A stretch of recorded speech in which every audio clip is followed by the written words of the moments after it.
Here we are, Johnny, another episode. Today, and I apologize to the viewing audience. The reason for the delayed start is totally my fault. I was challenged getting into the studio today, so I apologize. That's okay. You made it, John, in time. John was actually outside underneath a palm tree relaxing, right? You know, sometimes, and then when that branch fell on me, it woke me up and I said, damn, I'm late. Oh, my. Well, can you believe we're almost halfway through May? I can't believe like summer is like 2 weeks away. Richard, it's flying by. It flying is. by. I mean, another quarter. Second quarter is almost boom. Here we go. It's Unbelievable. Yeah. Wow. Well, we have a great show today. No special guest, like I said. It's just me and John. So you're stuck with us for the next 45 minutes. But I'm going to put my specs on for this, John, because we got some important stuff to start off with. Everybody in the staffing industry, recruiters all know about the April job report. Wow. All we can say is, wow. We're going to pull up some stats right now. Johnny, give me some of your intake on this. As you can see, hospitality, man, and government is blowing up, but there's some stuff looking the opposite way too. It was a disappointing jobs report, Richard, and one that people expected a lot more positive stuff. You know, we've got all this movement now of, you know, that there's a little bit more of a relaxed nature in the air that, you know, okay, COVID and everybody's feeling a little bit better. Who's getting shots? Who's not getting shots? We got a little herd immunity brewing and everybody's feeling more comfortable. So let's do more things. You got people saying, let's open up the offices again and come back and let's start hiring again, all that kind of stuff. And it just didn't produce it's nice to see hospitality rebounding because they probably got hit harder than any sector last year with COVID. But on the flip side, I hate seeing manufacturing in the red. That kills. And you know what's, John, about it? I do light industrial, and everything I'm doing now is production, assembly work, like the Amazon warehouses is because you want to push stuff out there. But like the steel mills and stuff are on stagnant right now, you know, and it's tough. Yeah. And so, you know, as the employment goes, so goes staffing, right? I mean, there's a direct correlation between employment going up and employment going down and the success of the staffing sector. So you and I live and breathe that. Exactly.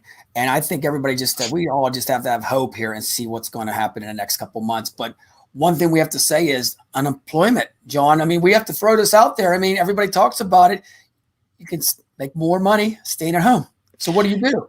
Ooh, you know, that's the big quandary. And the interesting thing was it only seems like, you know, it's 0.1 percentage point, but unemployment ticked up from 6 to 6.1. So what does that mean? Is the trend reversing? And it shouldn't be. It should be going down again. But as jobs come back, but you're right. The system has been set up that, gee, if they're making it easy to just sit at home and either do my own thing or play video games, whatever the hell you want to do, and I'm going to get $600 a week. Well, heck, you know, for some people, that's more than they would make at a job. And where's the incentive to go back to work? And I hate to say that because I've always been the one that if I can work, I'll work. You know, I want to be working. And the system has been great to support people who are in dire need, which I respect. But it's got to have an end date. I mean, there's got to be a motivation to get them to return to the workforce and less of a motivation to say, hey, we'll keep giving you money. So yeah, that's a quandary. And then when you got people like us calling them with jobs and they're saying, what does it pay? They're saying, no, I don't think I'll take that because I'm making more on unemployment. That's where there's a huge disconnect. Exactly. And I hate when people say, America's not lazy. If you have a chance to stay at home and make the same amount of money, I mean, come on now. We knew this in sixth grade. Which way do you go? I mean, at the end of the day, people are like, can I stay at home for now and get my stuff done around my house? I mean, we hope in September that the unemployment benefits, you know, the assistance, you know, people that need it, God bless you all. We're here to find you a job. But, you know, there's a lot of people out there, and that's where we're seeing all these gaps now. I mean, dishwashing jobs I've seen on news, $21 an hour, and I can't find anybody, John. I'm ready to go wash dishes for $21 an hour. and my mentality has always been, I'll do whatever I have to do to put food on the table. So if I need 1, 2, 3, 4 jobs, I don't care. I'm not opposed to flipping burgers, washing dishes, whatever. If I need it, I'm going to work and I'm going to make money. I'm going to earn my keep. I would rather earn my keep than live on a handout. Now, the handout is good if it bridges you before you can get a job, but you don't want to, the handout shouldn't be designed that you can support yourself on that handout. That defeats the purpose, in my opinion. Exactly. And sooner or later, like everything, all good things come to an end. You know what I mean? So in September, when the floodgates open up, it's going to be a battle to get a job then. So, and then what do you do then with no income coming in? You got to think. Well, and you got to think also from a recruiter's perspective. If you're a candidate and I keep calling you, offering you jobs, and you keep saying, no, I'm good. No, I'm good. I'm just going to sit here and write it out. I'm going to stop calling you.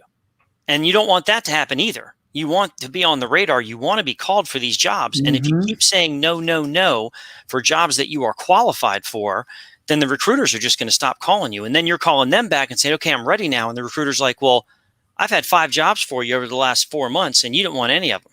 Exactly. So you have to think about the relationships and the bridges that you are potentially weakening by not going to work. Well, all we can say is hopefully May job report, when it comes out, it's got to be better than this, man. I hope, John. I hope.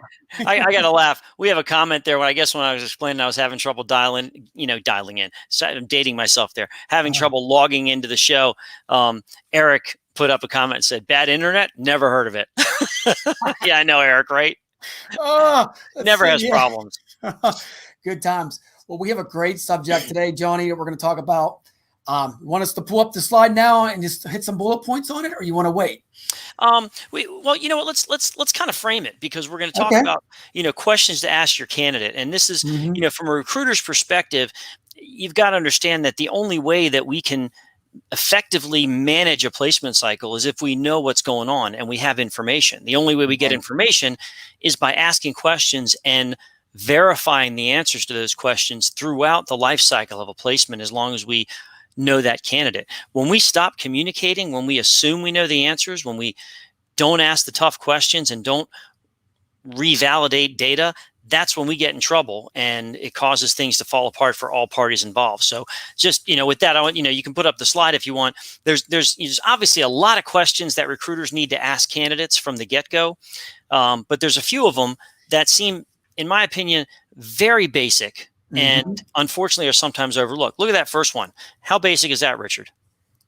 What are you looking for? Wow.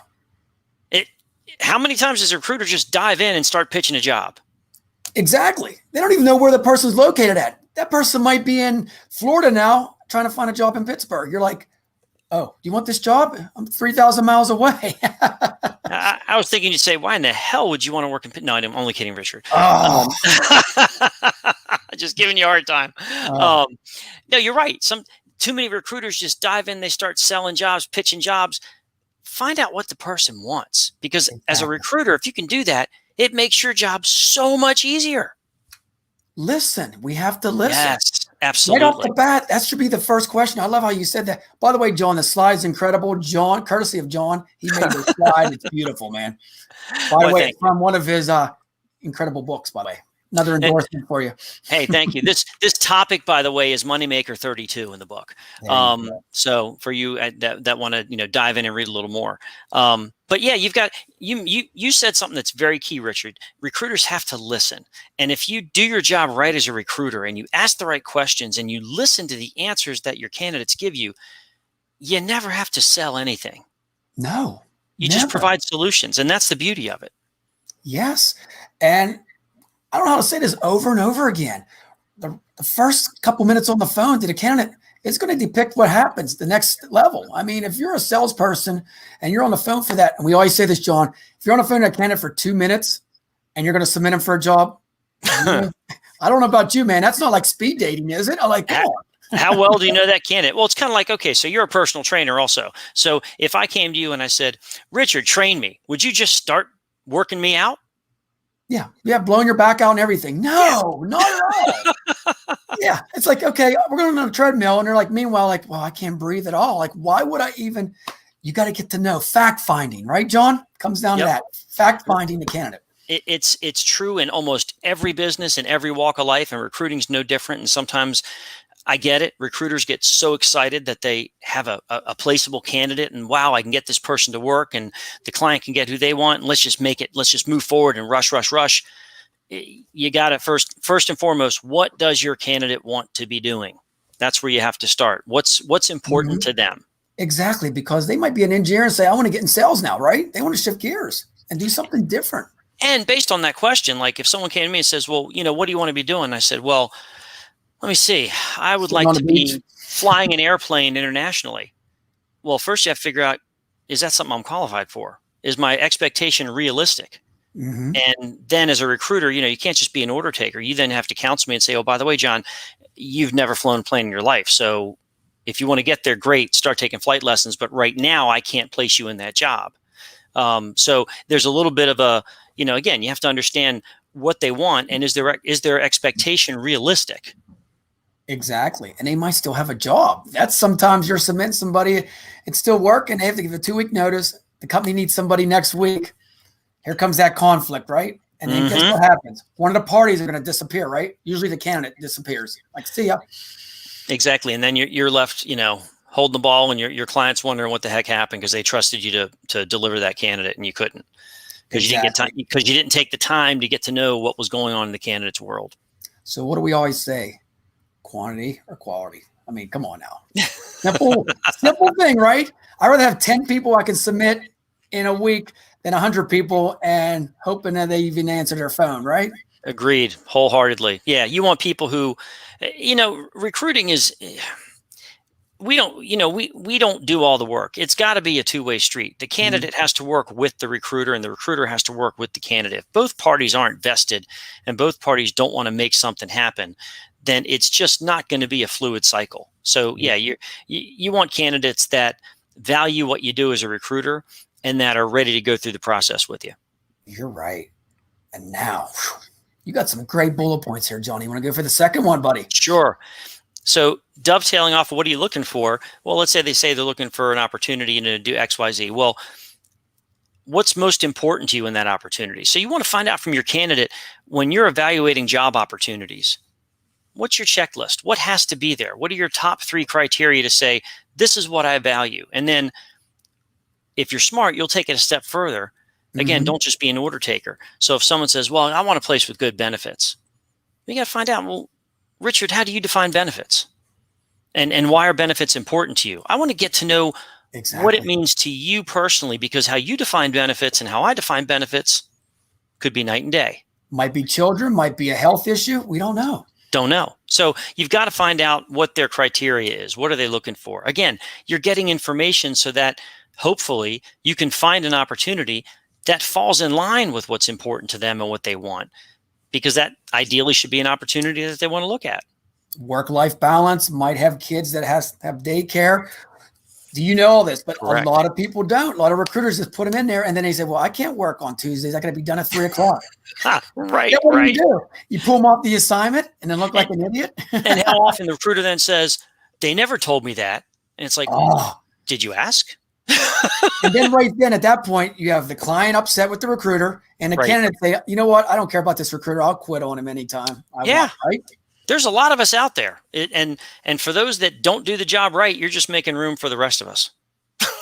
So I'm perfectly fine with that. Keep doing what you're doing. John, you love that. When somebody has a fault, look out. You're gobbling up like Pac-Man. That's your nickname, Mr. I'm like, Pac-Man hey, that's how you do your business? Fine. You keep doing that, because that makes my job a little bit easier to differentiate myself.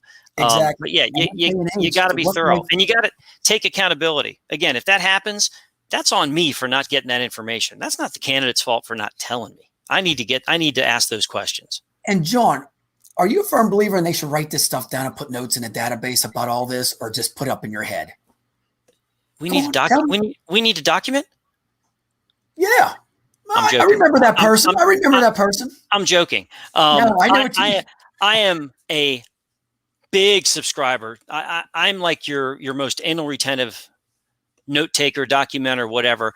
And I do it more for, just as much for me as everyone else, because if you don't jot down those notes somewhere and keep it in your ATS, the next time you talk to that candidate, how the heck are you going to know what you talked about last time? And God forbid, if you're on my team, and I always like to say, if I walk out the door one day and get hit by a bus, you should be able to go into my candidate files and have everything you need to pick up the ball and continue to run with it. So absolutely. But in the real world, how many?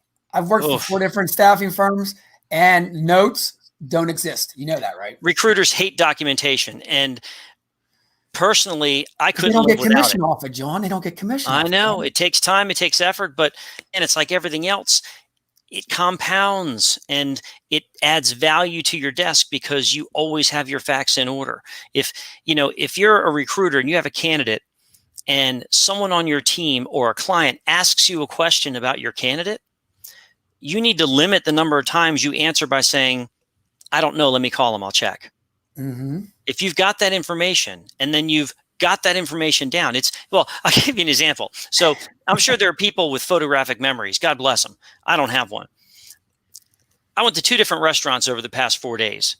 In both instances, one was a party of 4, one was a party of 6. In both instances, the server didn't take a single note. I am always amazed when they can get everybody's order and they're just looking at you and processing it, and then they get it all right. That, to me, that's someone who is at the peak of their game. They have mastered their craft. Wow. As a recruiter, I'm not like that. I don't think any of us are, right? So there's no way. If I'm talking to a candidate and I'm just having a conversation, I'm not taking a single note. If I'm the candidate, I'm like, you getting all this down? Do you hear what I'm saying? Do you understand it? So yeah, you better be documenting somewhere because you're going to forget it. If you're talking to as many people as you should be talking to, you're going to forget what you talk about with that person. Exactly. And the worst thing is, though, to talk to that candidate and he said, I already told you, or I'm the wrong person. I'm the wrong person. I don't live in Arizona now. What are you talking about? Oh, God. How bad would that be? All the time. How bad would that be? Well, at that point, I think you lost all that time and effort, right? And credibility. You're done. Because then the candidate's mind is like, okay, I'm just another piece of meat to this person. He really doesn't care about me. He's just trying to make a buck. Exactly. And at that point, that's when the candidate needs to say, what's my last name? And you're like, I don't know. And then you hear, phone hung up. Oh, boy. That's right. I hope you can't hear that. I've got people sawing shingles outside my window. It's a good day in the Ruffini household. They're working on my roof. I tell you what, that's good, man. So no raindrops coming in, man, anytime soon. John, let's hit another bullet point, man. This is good stuff, man. The third one is one of my favorites. Always assume that your candidates are looking at other opportunities. Don't ask them if they are, just assume they are, but you have to find out what they're looking at and where they are in the process. Because as a recruiter, you've got to decide, how much time am I going to invest in this candidate? Mm-hmm. And if they tell you, well, yeah, I'm interviewing at 5 different places and, I've got an offer pending at this one. I'm at final interview stages with this one. If they like those opportunities, they're going to take one of them. So why should I jump in at that point? Let that pan out and then come back. You also have to understand, based on what they're looking at, if they got offers from all of them and including yours. And I think this was the next bullet. If you get offers from you're looking at 5 on your own and I'm showing you 2. Let's say all 7 make you an offer. Money aside, which one do you take? Where do you want to work? Because you got to find out what they're leaning toward and what their top choice is. Because it might be something you have as a recruiter, and it might not, and there might be a good reason why it's not. But you have to know, is mine the top choice? Is what I have to, as a recruiter, you've got to know, are you going to take an offer that is extended to you, or are you really looking to go somewhere else if you can get it? Because then I've got to realize, all right, if my client wants to offer this person a job, I need to have a consultative session saying, you know what, you might not be able to get this candidate because they've got a friend that works over here and they might work there. So if they don't happen to want your opportunity, I've got to have 1 or 2 people backing up ready to go. So that's just covering your bases. And that's totally right. It's almost like you're on defense there, because I think so many recruiters, John, they think they're their only recruiting firm that they're working with these candidates, and it's not. They have other options. They've been called probably for the same job. How many times have you worked on a job order and there's 5 staffing firms right down the street from you working on the same one, right? Oh, yeah, absolutely. And they're calling the same person. And it's whoever submits the person first, which I'm not a fan of, just throw it over. Okay, so HR has it first before you even talk to somebody. I've had that happen before on me, I've been priored like that too, Richard, and I think we share the same belief. I'm willing to take that risk. I never submit a candidate without talking to them first. No. And then you know what? When you build a relationship with that candidate, they're like, I'm going with Richard or John. That other staffing firm don't even know me. And then at that point, they're not going to put it this way. That candidate's not going to even take the job because they're feeling like they're being betrayed by another staffing firm. That right. Happens all the time. So communication. Yeah. And that's on the candidate to talk to their recruiter to find out what their process is. And if they don't want that to happen, they have to explicitly tell that recruiter, I don't want you sending my resume anywhere without talking to me first. If you do, I will not go through you. So set that standard, because it's common. Again, I don't want my resume going out there without knowing where it's going. And a candidate should expect the same. Exactly. And recruiters, we have to ask, are you working with any other staffing firms? It's not like you're trying to steal information. You want to know so you know what your odds are and Correct. how much effort it is. If they say, I already applied for that job, because that's a big thing, John, is candidates say, oh, I never heard of that company, and they already applied for them and got denied. We got to pull that out of them. Did you already apply for this job in the last 6 months, and what happened? Well, and that goes back to what you were saying earlier about documenting. So candidates have to understand also they've got a responsibility in their job search to keep track of where they send their resume and what jobs they apply for, because that'll happen. Oh, no, I haven't sent a resume there, because they're not keeping track and they're sending out lots of resumes. And then you present the resume and the client says, oh, yeah, we got that via our website 2 weeks ago. And then everybody looks bad because it seems like we're not on top of our business. So you got to keep track of things. Oh, it's horrible. And it happens every day. I mean, I hate to say it like that, but it happens. No, it does. It's a common occurrence, unfortunately. All we can do is, try our best to ask the right questions, get the information, and try and prevent all this stuff from happening. At the end of the day, if you're not dotting your I's and crossing your T's, then you're not on top of your business. And when you're a job seeker, your job is to find a job. So that is your full-time job. So you should be organized and you should document where you're sending stuff. And the thing that I have to say is, recruiters, it takes time, but time is worth it. Am I right, John? You're totally right, Richard. It's an investment. You have to be in this business. Hey, let's face it. I wish every candidate we talked to, we recruited. I wish every candidate we worked with, we placed. It doesn't happen. It's not an immediate gratification business. You've got to be in it for the long haul, and you've got to commit to the lifestyle of being a recruiter and to building those long-lasting relationships. Eventually, everything compounds, and it pays off tremendously, but it's not going to happen overnight. No, and these candidates know if you're a good recruiter when you're quizzing them about stuff, especially Correct. if they're like a C-level or engineer. They're like, wow, they want to know about my stuff. If you got somebody who's been in the business, like, a CEO of a company, and you tell them 5 minutes, you're like, I'm going to submit you. They're like, I mean, really? I mean, and it happens. I've had people call me, John, and they said, I've been submitted after 2 minutes, and they laugh about it. They're like, and the person keeps calling me back, and I don't answer the phone. It's so funny. It's like when you get a call, because we, obviously recruiters get calls from recruiters, and even like reference check calls. I did a reference check for someone not long ago, and they asked me like 3 questions, and then they were wrapping up. And my response to them, it was a recruiter. I said, "Is that it?" I said, "That's your reference check? That's what you do for your clients?" And I'm thinking, holy cow, that was nothing. You didn't even scratch the surface. John, lunch break's coming soon, man. Come on, man. Can't come to my lunch, I only got 30 minutes. Oh my gosh. But same thing. So, and again, I've always in the mindset. So, all right, candidates, a lot of them are working, a lot of them are busy lives. I get it. So if the recruiter gets the candidate at a bad time, let them know ahead of time, hey, I'm going to ask some questions, but if we're going to work together, if I'm going to serve you best, I need to ask you a lot of questions. If you can't do it now, tell me when we can. And it's okay to reschedule that conversation for a time where they can block out 30 minutes to be focused on the conversation, because you don't want to rush through it. And if you say, yeah, this will be good, we'll catch up later, that'll never happen. But if you schedule it and you demonstrate the importance of why it's important to them to spend some time with you now, so you don't have to worry about it later, it benefits everybody. And I always say this, and I'm going to say it again, evenings and weekends, when you talk to a candidate, they are so thankful. They're like, I'm sorry. You know how many times last week, John, 9 out of 10 times they were like, I'm so sorry I called you on the weekend. Or I'm like, dude, I work for you and you work for me. We both work together. That breaks everything. That's the barrier right there. They're like, you're working on the weekend. And I'm driving down the road too, going to Sam's Club, and I'm still recruiting. Again, to your point, if you're passionate about being successful in this industry, you've got to embrace that lifestyle. It's your candidates are going to call you when it's convenient for them, and Mhm. you want your candidates calling you. You don't want them thinking, "Oh, I don't want to bother Richard. I'll wait till the week. I'll wait till Monday morning." No, if they've got something on their mind Saturday, "Hey, Richard, I couldn't get back to you during the week. What do you got for me? You called me about a job on Thursday. I couldn't call you back right then and there because I was busy, but what do you got for me?" You want that call. Exactly. Man, I'm happy about it. I'm like jumping up and down, almost Heck wrecking. yeah. You know? Driving faster, John. I almost got pulled over. Oh my gosh. All right, we'll jump down. We covered the middle too. That second to last one, Richard.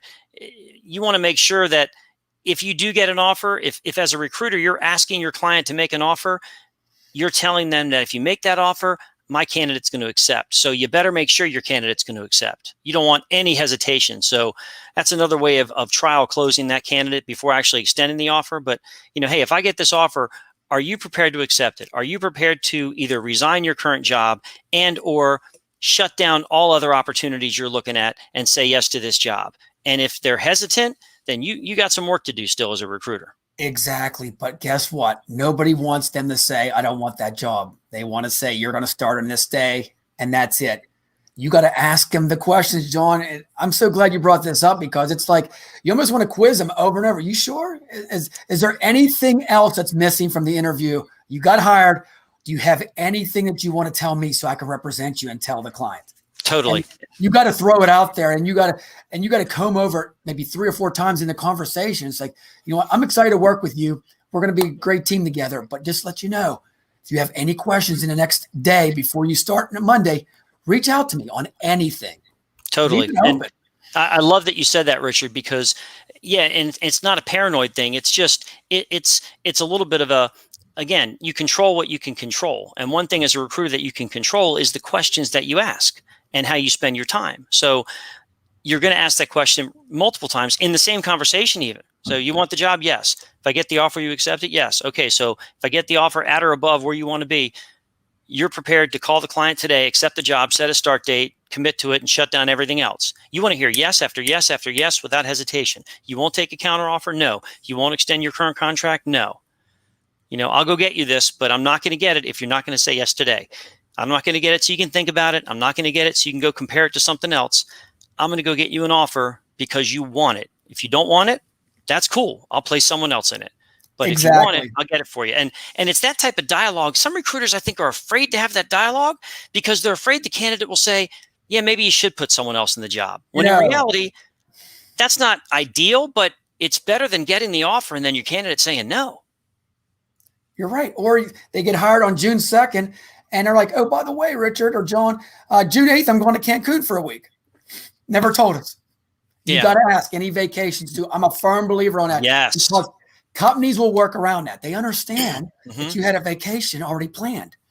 And again, you hit the nail on the head. They never told me that. Well, as a recruiter, it's on me to ask that. Do you have any pre-planned vacations? Are you okay with starting this? To your point, anything that I should know? Anything going to get in the way? You got to know all that stuff, and your candidate has to know that they've got to be transparent in order for everybody to win. Because if not, client could rescind the offer. Say, you didn't tell me that. You didn't disclose that. And no, you can't take that. You've got to start this day. Exactly. And anything can happen. You to report with them. I mean, I'm going to laugh at this, but I've been invited to 8 weddings from my candidates already in the last 3 years. Now that's a testimony if I ever heard one. That's connecting with somebody, right, John? Holy cow. That's 8 a testimony weddings, there.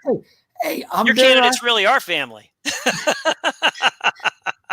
Yeah, so I naturally have to give them a gift, but you know what? It's great because it makes you feel good. And you have to, I think if they invite you, here's something, John, I think you should go as a recruiter or a staffing firm. Do you agree wholeheartedly you should go?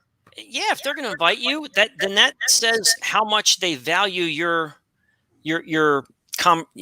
not just your service, but they value you as a person. They consider you an important part of their life that they want to share this life event with you. Oh my God, yes, I'd go. Oh, I loved it. I'm out there dancing too, man. You better be. A bridal dance, cigar, everything. But no, stuff like that connects you with them. And guess what? When you go to that wedding, 10 or 11 people come up to you. Hey, I heard you got Jonathan hired. I had like 12 referrals at a wedding, John. You know what I mean? You're always working, Richard. You know that. You're always working. Anytime you're anywhere that has people, a recruiter's radar is always up. It has to be. And even if you're not looking for it, it's going to come to you. So you got to be ready. Exactly. And you never know. Everybody needs a job sooner or later. So you never know. I can see it now. You're at the reception and wait a minute. What's that line at a table over there in the corner? Why is Richard sitting down with a notebook and a pen and there's like a line of people? Hey. They're like, what is he doing right there? He's got applications already here. Oh, you know what I did, John? Everybody signs when you go to the reception. The book that you sign, I made sure they put their email address so I have all their contact with them. There's my book, a list for the next month, right? 500 That's people. Multi-purposing if I ever heard it. That's awesome. Or the DJ gets up and says, hey, if anybody needs a job, he's right over here. Stabbing trucks in the corner. 3 interviews at a wedding. What the hell? Too funny. The moral of the story is, good connections will lead into a bigger pipeline for you. It's that big listening to people and connecting with them and hearing them out. And even if you can't place them, John, they're going to refer their friends because you did a great job, or they're going to come back sooner or later in life and work with you. Absolutely. And that's the way that you conduct that interview or that screen, and the level of detail with which you choose to dive into and the time you take with that candidate, you're representing how you conduct business. So to your point, there's been many times on, right, wrong, or indifferent, where I may not have been able to place that person, but they got the same treatment that I give all my candidates. And I spent just as much time with them as I do with everyone else, because you never know. And as a result, because you show that genuine, authentic interest in helping them, they understand. And if they're going to refer someone, they're going to refer it to a person that takes their job seriously and has passion, not to someone that just spent 5 minutes before figuring out, okay, well, then you're good for this job. Right. And never rule out any candidate. I've had candidates I thought were going to be successful and kind of fell off the wagon. And the one I said, no way, was like the number one candidate. Am I right, John? I mean, yeah, you're right. You never know. I mean, they can just flip a switch. So don't judge anybody is what I'm trying to say. Don't ever judge anybody. Richard, Shelby's watching on YouTube, and she likes that you held a job fair at a wedding. She likes that idea. Hey, that's my new passion here. So, the Sharks got everything. Instead of job parties, we're going to go to weddings and recruit. That's awesome. Hey, if there's one person to do it, it's me, right? Yeah, you could get away with it. Absolutely. And all I can say is it was fun, maybe over a drink, maybe not. But you know what? At the end of the day, they're like, man, you got more energy than ever. And I wasn't even asking people what you do for a living. The groom was, and the bride were saying, hey, if you need a job, they were going around pushing the issue for me, because they said, man, it took us 2 months to get him a job in civil engineering, but you know what? He stuck with me. He's like, dude, I give all the credit to him. Civil engineering, kudos to you. That's a tough one to place. Exactly. So he never gave up. So all his civil engineering friends were like, what's your number? What's your number? I'm thinking, man, can I go to your wedding too? But hey, that's proof, and it tells me a couple things. Number one, you do your job right, and you're a good recruiter, and he respected the way you did your job, and he was thankful. And if you have candidates that have that feeling about you, they will be your best PR. You don't even have to ask them. They will totally refer people your way, because they're appreciative of how you do your job and what you've done for them. Exactly. And that's the long-term thinking that we always talk about, Richard. You can't look at just this is one candidate. You've got to look at it as, how many people does this candidate know? And if I treat them well, then I might get access to that network. If I don't treat them well, I'm not going to get access to that network. So it's not about the short term. It's about the long-term implications in everything we do. And people that are not even in contact with, if you're at a wedding or anywhere, they can see your mojo, I call it, or positive. They'll come back to you. If they see you're negative, or a candidate walks away at a job fair and a recruiter just shakes their head, they're not going to go up to you, because they're going to say, that person's just talking as soon as I leave. Bad stuff about me. Agreed. You never know who's listening. So at all times, man, it's the fist pump, the energy. It's like a magnetic force. Everybody will come to you, right? It's true. People will recognize that passion, and they'll know if it's true and genuine, or they'll know if you're just putting one on. Yeah, exactly. And real quick, John, a little side note, what do you think of scripts for the key questions? I mean, I know we have a line, but is there a time to step out of that zone and get personal with somebody about some of their career stuff, instead of that script of 5 questions, you got 5 minutes to be on the phone? I'm a huge fan of scripts and any type of job aid that makes it so that I won't forget something to say or a question to ask. Okay. So again, it's not that I want people to get into a robotic order taking mode. And if you write your own scripts, they usually don't sound like scripts. So I like scripts for that purpose. I don't want to think about what I have to say or what I have to ask.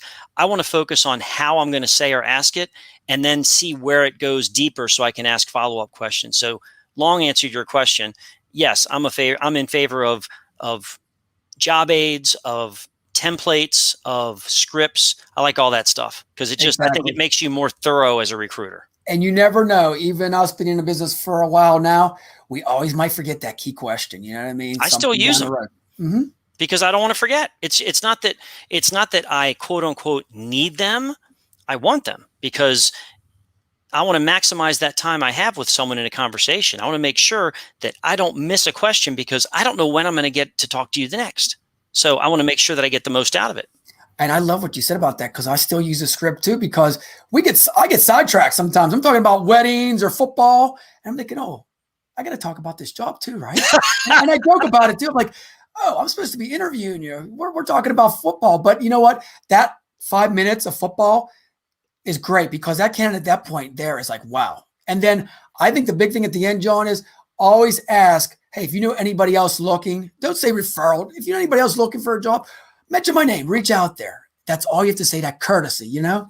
You should be asking that who do you know question to everyone you talk to. Yep. Everyone. Even the supermarket, you know, you're going through it. I'm John Eagle, and I'm like, do you really like your job? If not, call the staffing shark. You know, it's you got to own it. I told someone this morning in a training that we were doing, and we were talking about referrals. And I said some recruiters, the newer ones sometimes are a little hesitant. They're afraid to ask for referrals. Hey, well, if you have someone, I said, own that. It's who you are. It's how you build your business. It's how you operate. And I used to tell the story. There was a guy that I used to work with, and sometimes candidates have to realize, well, what's in it for me if I give you a referral? Now, in addition to maybe a bonus of some sort, for referring the person if you put them to work. But I told a story one time, and this was true. I worked with a buddy of mine, and he was talking to a candidate and asked them for their references. So the candidate gave him 3 references. The recruiter starts making the reference check calls. Well, one of those reference check calls leads to a job order. And the job order turns out to be perfect for the initial candidate that gave him the references in the first place. So in effect, the candidate helped their own effort by giving the references to the recruiter, because while the recruiter was checking those references, the recruiter landed some jobs, and that candidate was perfect for those jobs, and the job was perfect for the candidate. So, it's all about having the conversations. To our point through this whole call and show today, it's all about having the conversations, asking the questions, and networking your butt off as a recruiter. Every conversation is a good conversation. I love how you said that. And I'm going to tie this. You're going to laugh at this again. At one of the weddings, the bride got married. I placed her in a position, engineering position. How about her old company was there? And she introduced me to the project manager. I had a job order a week later. I can't make this up, John. I'm thinking, that's awesome. That's awesome. Whiskey, water, and a job order. I mean, that's a great day. Yeah, it's a great day. I mean, wow. So you never know. Getting back to what you said, you never know when you could have a candidate or a job order, Everyone you talk to is a potential candidate or a potential hiring manager, possibly both at some point in their life. And these are awesome questions. I don't know if we have anything else on the slide or not, Johnny, to offer. Oh, yeah, the final one. That final one's pretty important. I think it is. Most employers in today's world are running a background check. They're running a criminal, depending, it might be state, local, federal, whatever. And many still drug test. And you've got to ask your candidate, anything I should be aware of? And, you're not accusing him of anything. But here's what I always say. There's some instances where, if you run a credit check on me, you're going to have some things pop up, but let me explain why. So then as a recruiter, you can tell the client, hey, just giving you a heads up, when you run their credit check, you're going to see this show up. Let me tell you why, so that they're not surprised by it. If something happened, if they had a misdemeanor show up, if you're people who apply for sales jobs, if they're going to have to be driving a company car, driver's records are important. So you got to say, Exactly. tell me about your driving record. When they run the DMV check, what are they Yep. going to find? And it's important to know that stuff, because then even if there's a hit on their license or something, red flag comes up, it might not be a deal breaker if you can advise your client ahead of time before they run the background check. If not, the client is surprised by it because you didn't give them a heads up. And that's where you get yourself into trouble, because they're thinking, all right, well, if you didn't disclose this, what else aren't you telling me? And when it might not be warranted at all, but it's the perception. So as a recruiter, that's another thing we have to cover when we're talking to candidates. Anything we should be aware of. You give them that opportunity. If they don't share and they withhold the information, that's on them. You've got to ask the question, though. Now, when should you ask about the background check? Because you don't want to go in the process too far into it where you're like, oh boy, they have all this. So when do you ask at? I do it in the first meeting. Perfect. Yeah. Yes. I say anything that we come across, chances are this is going to be part of the criteria. Anything I should be aware of? Yeah, just aware. Anything that you think you might not get this job because of, just like a drug test. Before I take you in the bathroom and have you pee in a cup or a swab or anything like that, tell me, am I wasting a drug kit because they cost money? There you go. I'd rather you be honest and say, hey, 30 days, I'll clean up, I'll be back. Yeah. Instead of me looking at it and seeing no lines and thinking, oh, here's another kid. I have to go into explanation why you didn't tell me.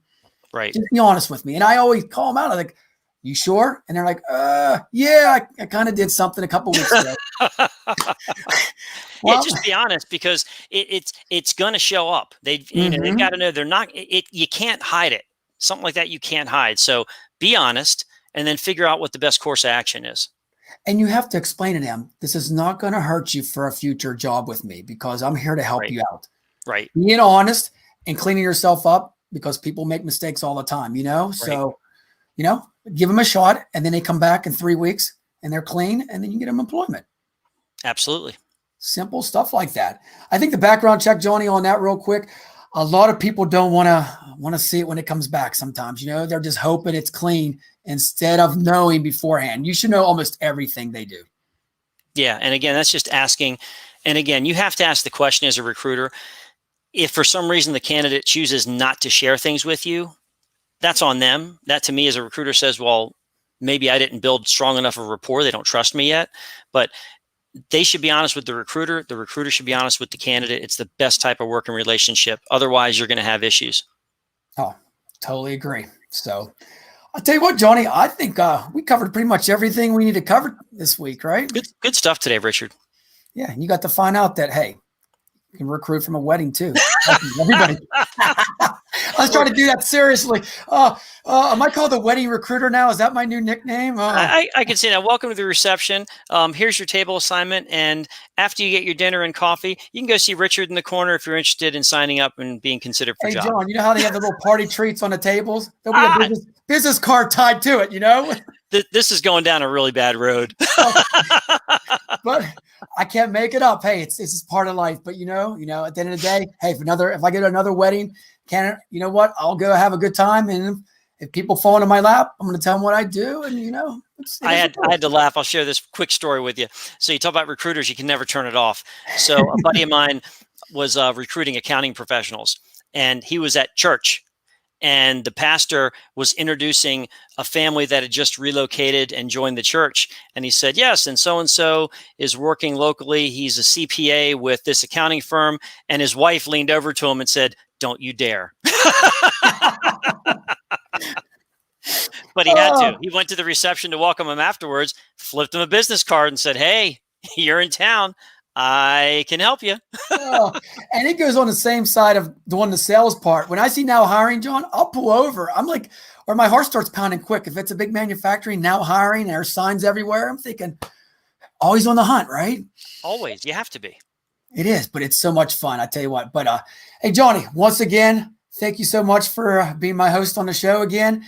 Next week, we have an exciting guest. I'm not going to tell you yet. You'll see it on the promo flyer, but we have a couple great guests to end up May. Hey, at the end of the day, if anybody needs a job, you reach out to me or John. Hope this was informative. And I guess we'll talk to you soon. Remember, next week we'll be at Tuesday at 1:00 for the next couple weeks.